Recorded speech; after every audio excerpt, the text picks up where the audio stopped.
नमस्ते। मैं हूँ राजकुमार और आज का टॉपिक है छठ पूजा और नेचुरोपैथी में क्या समानता है। क्या छठ पूजा नेचुरोपैथी का ही एक रूप है? आइए देखते हैं। सनातन धर्म में छठ पर्व का बहुत महत्व है।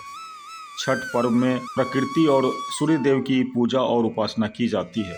छठ व्रती भगवान भास्कर तथा छठी मैया से अपने परिवार की सुख, समृद्धि, सौभाग्य, उन्नति और सुखी जीवन की कामना और प्रार्थना करते हैं। छठ महापर्व पहले बिहार और उत्तर प्रदेश में विशेष रूप से मनाया जाता था, किंतु अब तो यह पूरे भारत का लोक पर्व बन गया है। भारत ही नहीं, विश्व के लगभग सभी देशों में छठ महापर्व मनाया जाने लगा है। छठ पर्व की सारी बातें सीधे सीधे प्रकृति से जुड़ी हुई होती हैं। यही कारण है कि छठ पूजा को हम प्राकृतिक चिकित्सा पद्धति यानी नेचुरोपैथी से जोड़कर देख रहे हैं। क्या नारियल के बिना छठ पूजा संभव है? जी हाँ। क्या गन्ने के बिना छठ पूजा की आप कल्पना कर सकते हैं? हल्दी के बिना, अदरक के बिना, गुड़ के बिना छठ पूजा हो सकती है क्या? नहीं हो सकती ना। आइए देखते हैं छठ पूजन सामग्रियों को, फिर बात करते हैं। कितने महान थे हमारे पूर्वज, कितने वैज्ञानिक थे हमारे पूर्वज, जिनकी बनाई हुई परंपराएं, रीति रिवाज, पूजा पाठ, व्रत त्योहार आज भी वैज्ञानिक कसौटी पर 100% सही उतर रहे हैं। आज जिस नेचुरोपैथी की बात हम लोग कर रहे हैं ना, वो कोई नई बात नहीं है। हजारों साल पहले से हमारे पूर्वजों के द्वारा छठ पर्व के रूप में नेचुरोपैथी का कार्यक्रम ही तो चलाया जा रहा है। जी हाँ, नेचुरोपैथी यानी संपूर्ण प्राकृतिक चिकित्सा। धन्य है हमारे पूर्वज, धन्य है हमारे वो सनातनी वैज्ञानिक। आइए हम छठ पूजा की विधि विधानों को देखते और समझते। छठ पूजा की तैयारी 5 से 10 दिन पहले से शुरू होती है और मिट्टी के चूल्हे बनाने से शुरू होती है। जी हाँ, मिट्टी के संपर्क में छठ व्रती 5 से 10 दिन लगातार रहते हैं और नेचुरोपैथी में इसे कहते हैं मिट्टी चिकित्सा, मड थेरेपी। जी हाँ, मड थेरेपी का नेचुरोपैथी में कितना महत्व है यह आप अच्छी तरह से जानते हैं। इसके बाद बारी आती है नहाए खाए की। नहाए खाए यानी नहाकर ही खाना होगा। यह हमारे दिनचर्या की विषय वस्तु होनी चाहिए कि हम नहाकर ही भोजन ग्रहण करें। इसके बाद कद्दू भात की परंपरा है। कद्दू या कद्दू लौकी, आज नेचुरोपैथी ने यह साबित किया है कि लौकी से, कद्दू से हम कैंसर जैसे बड़ी बीमारी को भी दूर कर सकते हैं। शरीर की अंदरूनी या बाहरी जो भी गांठें हैं वो कद्दू से दूर हो सकती है। कद्दू के जूस, लौकी के जूस का महत्व कौन नहीं जानता। अब देखिए, गेहूं को धोकर धूप में सुखाकर जांता चक्की में पीसते हैं, यह भी नेचुरोपैथी की ही बात है। इसके बाद आता है उपवास। जी हाँ, 36 घंटे का उपवास। 36 घंटे का उपवास ये भी नेचुरोपैथी में बॉडी डिटॉक्स के लिए बताया गया है, बॉडी की संपूर्ण सफाई। और इस उपवास को, इस निर्जला उपवास को अदरक और नींबू पानी के साथ हम तोड़ते हैं। है ना कमाल की बात। बांस की टोकरी, बांस का दौरा, बांस का सूप, यह हमें प्रकृति से सीधे जोड़ता है। अब आइए पूजन सामग्री पर ध्यान देते हैं। सबसे पहले आता है गुड़। जी हाँ, गुड़।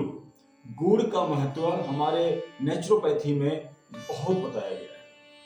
हमारे पेट के लिए, हमारे फेफड़े के लिए, हमारे ब्लड के लिए, हमारे इम्यूनिटी सिस्टम के लिए गुड़ का हमारे शरीर को बड़ी आवश्यकता होती है। गुड़ हमारे लिए बहुत लाभदायक है और छठ माँ का कोई भी प्रसाद गुड़ के बिना बन ही नहीं सकता। दूध, घी, गेहूं का चूर्ण, गुड़, आम की लकड़ी का जलावन, मिट्टी का चूल्हा, और इस पर बनता है छठ मैया का प्रसाद ठेकुआ। इसके साथ नींबू, केला, मौसमी फलों, मौसमी सब्जियों, मूली, गाजर, खीरा, सिंघाड़ा, शकरकंद, पान, सुपारी, लौंग, इलायची, तिल, जौ, सौंफ, मखाना, कई औषधियों के साथ छठ माँ को अर्घ्य दिया जाता है।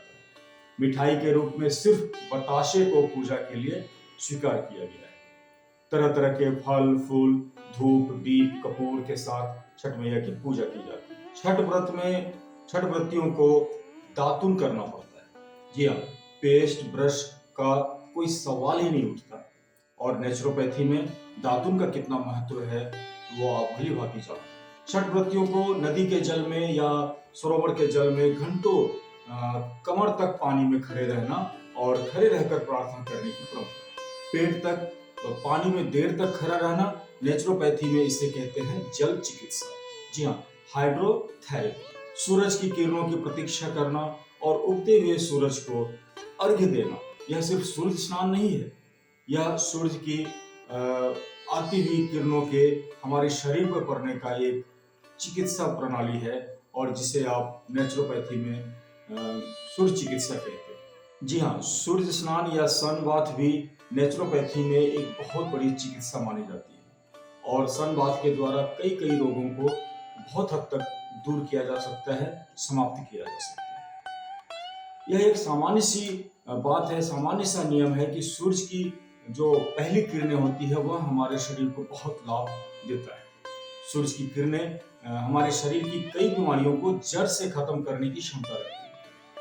सूरज की किरणों में पर्याप्त मात्रा में विटामिन डी पाया जाता है जो हमारे गर्भवती महिलाओं के लिए विशेष लाभदायक होता है। छोटे बच्चों के लिए उनके हड्डियों को और उनके मांसपेशियों के विकास के लिए बहुत ही जरूरी होता है। सूरज की इन किरणों से त्वचा के कई रोग, त्वचा की कई एलर्जी समाप्त हो जाते हैं और पानी में खड़े रहकर सूर्य को अर्घ्य देते हुए सूर्य स्नान करना विशेष लाभ दिलाता है। धन्य है हमारे पूर्वज, धन्य है हमारी सनातनी परंपराएं। छठ पूजा सिर्फ एक धार्मिक अनुष्ठान नहीं है, इसका वैज्ञानिक और औषधीय महत्व भी है और यह एक तरह का संपूर्ण प्राकृतिक चिकित्सा है, सुपर नेचुरोपैथी। हमें सिर्फ इन नियमों को, इन फल फूलों और औषधियों को नियमित रूप से सेवन करना चाहिए, पालन करना चाहिए और हम कभी बीमार पड़ ही नहीं सकते। हमारी पूजा पद्धति, हमारे व्रत त्योहार, हमारे रीति रिवाज, हमारी परंपराएं अद्भुत हैं, समृद्ध हैं, स्वस्थ हैं और 100% वैज्ञानिक हैं। जय हमारे पूर्वज, जय सनातन धर्म, जय छठ मैया। धन्यवाद आप सभी का।